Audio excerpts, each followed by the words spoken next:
Good morning, good afternoon, good night. Welcome and welcome back to my channel, family. I am so happy you could join me. I'm very excited today. I have some guests with me, so I'm going to go ahead and introduce them. One you know because he's done videos with me. That's my brother-in-law, Mr. Lodge. And then the next guest I'm very happy to introduce. This is my cousin, first cousin. His name is Mr. Brownlow. And we're going to talk about the ancestry DNA and the composites of what's in African Americans' DNA and Jamaican, because he's part of the diaspora. Yeah. And before I get into that, Yep. I would like to note that in 1619 or 1617, 1619. 1619, the first slave ships were brought over from Africa, carrying African Americans.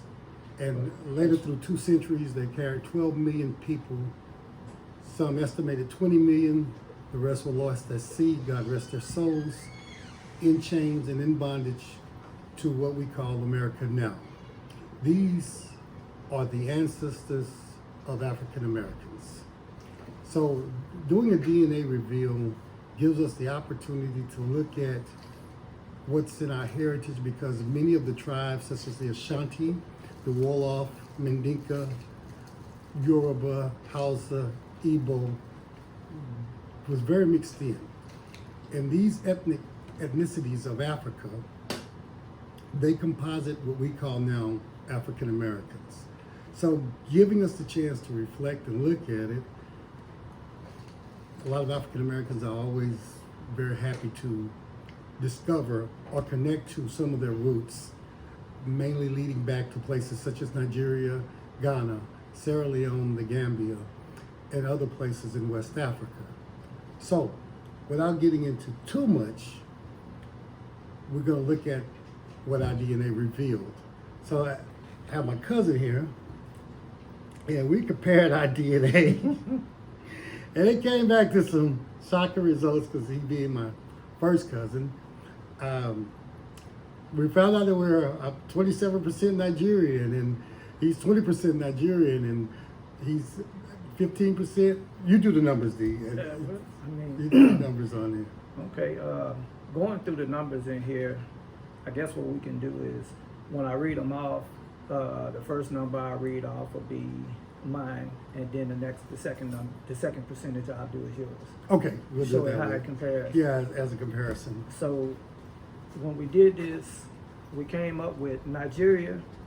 I got 20%, versus 27%. Benin and Togo, 15% to 11%. Indigenous Americas in Mexico, 13% to 0%. Now, I know you know that come from my mom's side. Yeah. We got those admixtures going on, okay? So, we got a lot of mixed in us, because even here, England and Northwestern Europe, 11% for me, 5% for you. I have 11%. No, you got 5%. Oh, 5%. Yeah. I'm not a Mzungu. Mali, 8% to 12% for you. The Western Bantu peoples, 5% to 6%. Senegal, we both hit 4%. Huh. Ivory Coast and Ghana, I got 4%, yours was 14%. Spain, I got 3%, yours was 0%. Central Nigeria, 2% for both. Portugal hit me for 2%, and yours was 0. Yoruba land, I got 1%, yours was 0. Yoruba. Central West Africa was the same, 1%, 0%. Cameroon, mine was 1%, yours was 7%. North African, 1% to 0%. Western Visayas, I got 1% on that. Just found out what it is. That's in Philippines. The Philippines. Yeah. So you are more, and you're partly Asian. Who have I been living with? Such a And he's a Spaniard. Yeah. yeah. Oh, wow, you joke. Actually, let's see, indigenous North Americans, that that comes from well, actually, that might be on both sides too, Yeah. because that's Native Americans more than likely. Yeah, native. Baltics, I got 1%, yours was at 0. Southern Italy and Eastern Mediterranean, I got 1%, yours was 0. I always wanted to be Italian, but I don't have Italian. That's okay. I still like spaghetti. Germanic, Europe, 1% was mine, yours was 0. Basque, mine was 1%, yours was 0. Wales, I got 1% to yours was 0. And Scotland, I got 1% to yours was 4%. I'm a Highlander. All right. So, Southern Bantu people, you Oh. got 2% to my 0%. Norway, yours was 2% to my 0. Ireland, 0% to 2% for you. Southwest India, oh, you got some Indian in you. 1%. hey, We all do, huh? Central and Eastern Europe, you have 1% in there. wow. That's So a whole breakdown. That's a man. Yeah. Wow. But mainly Yeah. the greater percent, so over 50% Mm-hmm. is West African. Yeah. And then after that, it breaks down into the admin. But my brother-in-law is interesting, and I got to hear this because he's from Jamaica. Yeah, Yeah. that's in the Caribbean, and What do you got? What do you got? I'm pretty similar. Like it got me at 31% from Nigeria. Okay. Benin and Togo would be 20%. Ivory Coast and Ghana is 16%. Cameroon is 8%. Scotland 7%. We're Highlanders. Yeah,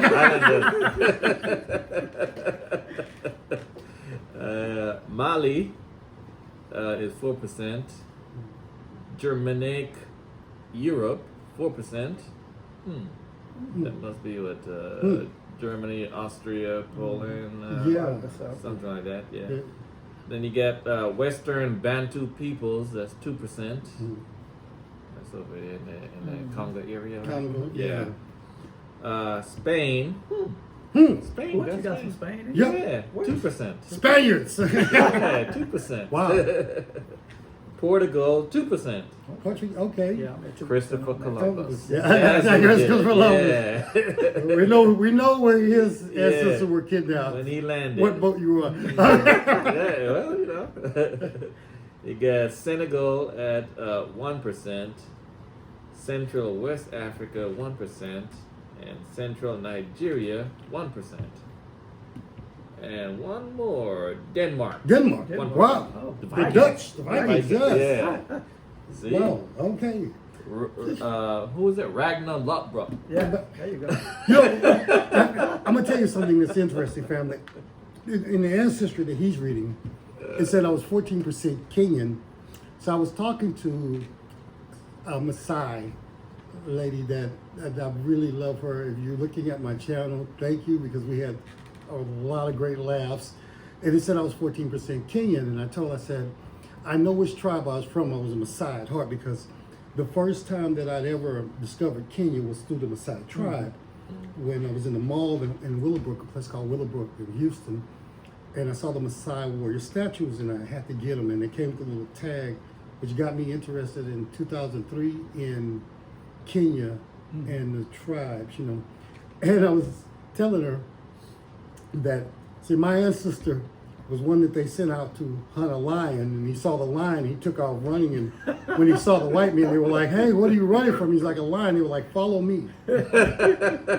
And now I'm here. And they never heard of him again. And they never heard There you go. of, but he's a legend, and I'm going to tell you this. He's a legend in Kenya. Because they say either the lion got him and he never came back. She said, oh, he was the coward who ran away. All right. So if you're watching this channel, thank you for that fun laughs. But the greatest takeaway that I wanted to talk about is that if you look at our composite DNA, and I looked at my sister's also, she's not here, which is his wife, you guys met her, is that we are West African, mainly. Because all of the places named, Togo, Benin, Nigeria, these are West African places. Ghana, which plays a large role. Thank you to the Ghanaian president for acknowledging that in 2019 and continuing to acknowledge that we are West African. I feel it very important that if we do not return to the continent, that we at least visit the place that most of our DNA is composited from. Now, you know, it's my belief that we should go back, because West Africa was crippled. Places like Liberia and Sierra Leone, and they were drained of its resource and its greatest resource, which is now African Americans. Because no matter what they say, we built this place, okay? We didn't get paid for it, but we built it. They built it. And you know, Yeah, that's a funny thing. mm-hmm. We got called lazy and not working when we stopped working for free. But when you, of Yeah. course you're lazy. What do you want, money now? Yeah. What you don't need Lazy.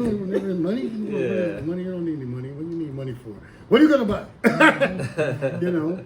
But we have to come to realize this. Even with Jamaica, you know, Jamaica, Pop, you can probably tell us more about Jamaica and what. Well, it's predominantly made up of West African descendants. Mm-hmm. I believe at one point they say it was about 90% West African descendants, and from my understanding, it's predominantly from the Igbo tribe, the Ashanti tribe. You have a few Yoruba, and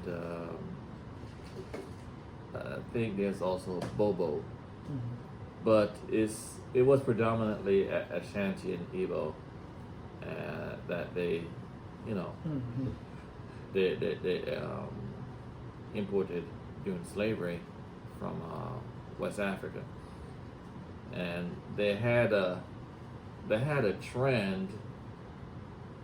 They were mixing the Ashanti and the Igbo blood together. In other words, they'll have like an Ashanti male, and the wife would be Igbo, because they felt that mixture would curtail the amount of runaway slaves that would have, because the Igbo were more homebodies. You know, where they were born, that's where they'll stay. Yeah. So they'll pair a Ashanti male slave with the Igbo female slave, and that's how they were able to kind of control the slave population in Jamaica at the time. Because Jamaica was very turbulent. Right. Right. You know, when England took the island away from Spain, because you know Spain first controlled it because of Christopher Columbus and his Portuguese came Yeah. from. yeah, the Nina, the Pinta, and the Santa Maria discovered Jamaica. You know, the Irish was there, the Irish Indians were there. Wow, who are these people? Oh, we're discovering you. Well, they Oh, discovered okay. America. People were here. You know, Yeah, like, exactly. We The discovered Indians. this land. We Like, discovered this no, land. We kind of live The here. name of our king, Yeah. King Ferdinand. Yeah, we were already here, but We were already Yeah. here, but We're okay. already here. Yeah. Happy Thanksgiving. Exactly. that's a funny thing that they go with that too, because you know they did a lot of that here.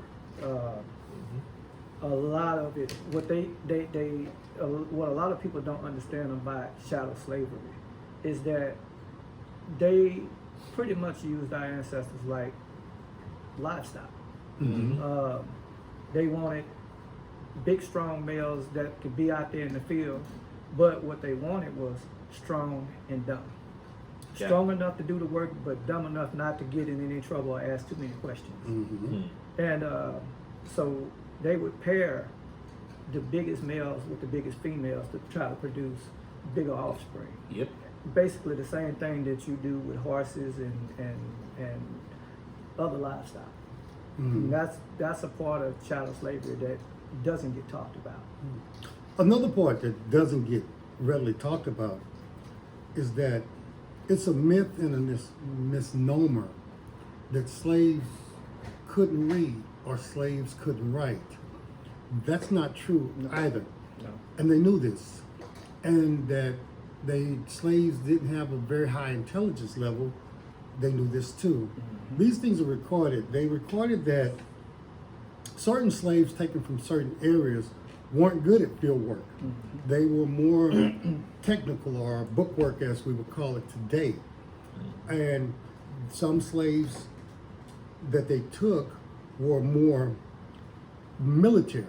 A lot of the Ghanaian slaves they took, the Ashanti and the Mandinka tribes, they were more warriors. And so they would tell them, hey, you do not want to bunch these together, Right. and you don't want to bunch the smart ones together Yep. because you'll get an uprising. Yeah. And these things were recorded, and they don't tell this part of history. And this is why we have the admixtures, because they were like, hey, you may speak this language and you may speak this language, and if we mix you up, You can't talk to each other you can't talk to each other, you can't communicate. unless it's in English. Exactly, and without communication. And then there's that other social bearing that not all of these tribes were at peace with one another, because The wars. during this time there was a civil unrest in Africa between certain ethnic groups, and they took advantage of that and exploited this. So this is why I'm always speaking on us looking at each other as the same as they've done us. I don't care what part of the region of Africa or the diaspora you're from. If I'm in a car with a guy from Uganda and a guy from Nigeria and a guy from Jamaica, and the police stop us, he's not going to say, oh, you're Jamaican, or you're Nigerian, or Ugandan, Not over here. or American. He's going to say, I got a car full of Yeah. or black people. Black people. Okay? And that's just the bottom line. What we have to understand, family, is whatever they do to someone in another country that is of black heritage, they will do to you wherever you are in the world. So we must come to understand this. And the reason why they do this is because if you do the math, even though we make up how much of the population here in the U.S.? Actually, we only make up 14% of the population. 14% of the population in the U.S. The funny thing about that is we make up 14%, give or take, of the population, but about 80 to 90% of the prison population. Of the prison population, yeah, that's Interesting. And it, You know, that 13th Amendment. Yeah. yeah, that one. Yeah. But so we make up 14%, and even at the numbers of 373 million Americans, if you combine the diaspora, people within Africa, all over the world, people of African heritage, we still outnumber the European. Very much. And with numbers come unity, and with unity comes construction. The last time that they recorded history of various African ethnic groups getting together, they built Egypt. And they can argue that till they're blue in the face, but it's written on the walls in Luxor, Yep. in stone. now that, mentioning that, they had a church back on the East Coast. It was one of the first black churches that was out there, and I'm not sure if it was after the Civil War or before, but when they looked at the pews inside the church, they didn't recognize the script, and they actually had scholars come in and look, and they discovered that the writing there was actually Hebrew. And this was done by slaves who allegedly couldn't read or write. This probably was in Virginia. Exactly. Because I know they have certain similar discoveries in that state. Okay, yeah. So I have to do a little more, research and You, dig into that. you know, But and speaking of which, the other thing that I like to mention to African Americans, speaking of Civil War, a lot of the slaves did not leave the plantation. No, It that is- was not the state. It has been since that day, since they have released, they released us from slavery, our chattel slavery. They have taught us and psychologically embedded in you not to ever leave the plantation and cut. So At the point of the Civil War, when slaves were released from slavery and they were finally told they were free, a lot of them didn't even get to know they were free until what we celebrate as June 19th. But the psyche that chattel slavery, or the damage that chattel slavery had done, was that it caused a lot of them to feel a great distress from having to leave the plantation. So therefore, they didn't leave. As the same point I'm trying to make is now, African Americans, we grew up with a very negative view of what Africa was. Every time the media or mainstream networks mentioned Africa, it was in a very negative light. You have to ask yourself, why? Why portray to African Americans such a negative light of returning, or the idea of going to Africa? My concepts, even within my own family members, not excluding my cousin, but my own family members, was that if you leave, you're gonna die. You don't go to Africa, you don't know what's gonna happen. But the truth and reality is, the Mzungu, for those who are not familiar with that term, means the European or foreign or a white person, goes into Africa not knowing anybody. Goes there, whether it be for him to go shoot something or take his camera into the most remote places to perpetuate the stereotype that there is nothing there. Neglecting the fact that there are cities, KFC, pizza places, you know, all of these things are negated by them. And for us, it was embedded into your psyche not to leave plantation America. If you leave here, you are going to die. You are going to fail. And looking at our DNA, we have an inherent right, and more than anybody, to say, this place is the birthplace of our ancestors. This place, by our DNA, is home. So I'm just gonna get my two views for you guys. That's why I have one American view and one Jamaican view, to show you how, you know, we viewed it. So I'll start with you, Pops. Yeah. You know, because we're in the same peer group. So growing up, what was your, and from Jamaica's standpoint? Yeah. Well, growing up, we were taught more about our African identity. I remember in high school, I started high school at an early age. In high school, we read a book by this famous African writer, Chinua Achebe. Things Nigerian. Fall Apart. Nigerian, yes. Things Fall Apart. And he's a well-known writer in Nigeria. And those were the things that, you know, we grew up on. They tried to instill in us our African identity. And even though, you know, some of us were mixed blood, because like my family is mixed blood, but they still accentuated the African identity in their teaching system, education system. So we learned about, you know, the so-called black race from an early age, and the accomplishments. It was not until I migrated to America that I learned that other systems, and I guess you could say I had a little mini culture shock, because I learned firsthand what the N-word was. I was like, oh, okay. Okay.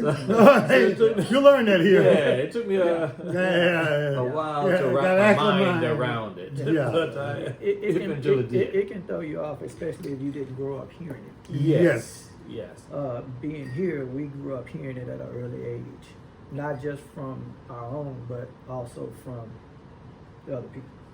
Yeah. And it does have an effect on you. You know, you can try to take power out of the word all you want to, but there's no way to take the power out of that word when it's really used in the context that it was used. And what I love so much is this: with the internet, we're able to find out more. You know, you have to be discerning about what you're looking at and what you're researching. But if you're getting on the right sources, you're gonna find a lot of information. And for myself, what I saw was I've learned more about our history and our people on my own, getting away from school with the influx of the internet. And what I see more than anything is we need to take control of the narrative. So growing up,